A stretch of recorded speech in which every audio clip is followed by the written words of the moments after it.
Guys, Paris में एक ऐसी जगह है जहां 60 लाख से भी ज्यादा लोगों की खोपड़ियां और हड्डियां रखी हुई हैं। इस खतरनाक जगह का नाम कैटाकॉम्ब ऑफ पेरिस है, जो कि जमीन से 20 मीटर की गहराई में एक तहखाना है जिसमें लाखों मुर्दों की खोपड़ियां जमा हैं। और इस वीडियो में हम आपको इस तहखाने के रहस्य के बारे में बताने वाले हैं, तो आइए जानते हैं।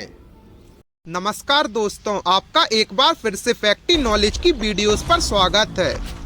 गाइस, 17वीं सदी में पेरिस में आबादी तेजी से बढ़ने लगी थी और आबादी के साथ साथ उन लोगों की मौत भी हो रही थी। कब्रिस्तानों में कमी की वजह से बहुत सी लाशें सड़ने लगी और मौत इतनी ज्यादा बढ़ चुकी थी कि कब्रिस्तानों की कमी की वजह से बहुत सी लाशें सड़ने लगी। खराब होती लाशों से बीमारियां फैलने का डर था। तब उस दौर में शहर के सबसे बड़े कब्रिस्तान सेंट इनोसेंट सिमेंट्री में भी कब्रों की संख्या ओवरफ्लो कर गई थी। ये देखते हुए परेशान अफसरों ने कब्रिस्तान को खाली करने का कोई तरीका सोचा ताकि नई मौतों के अंतिम संस्कार किए जा सके।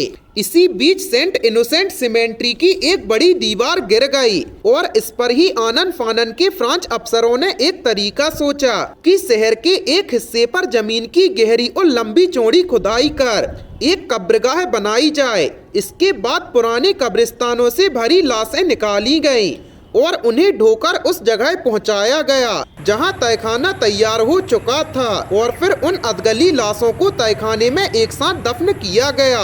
ये एक तरह की सुरंग के रूप में ही था। लाशों को ढोने और निश्चित जगह तक पहुंचाने का मुहिम साल 1780 से 1814 तक चला।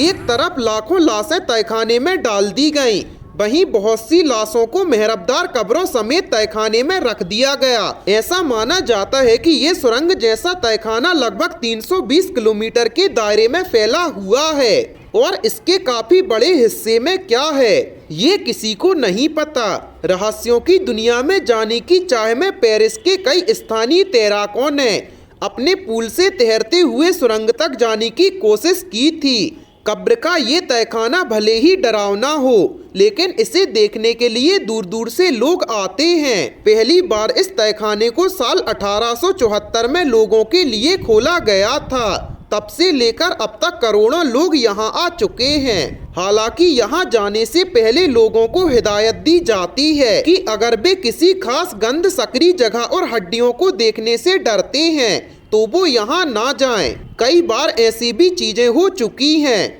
कि कुछ एडवेंचर पसंद करने वाले युवा भीतर प्रवेश निषेध वाले हिस्से में चले जाते हैं और फिर वहां से वापस नहीं लौटते। और इन सुरंगों में बहुत सी अजीबोगरीब घटनाएं होती हैं।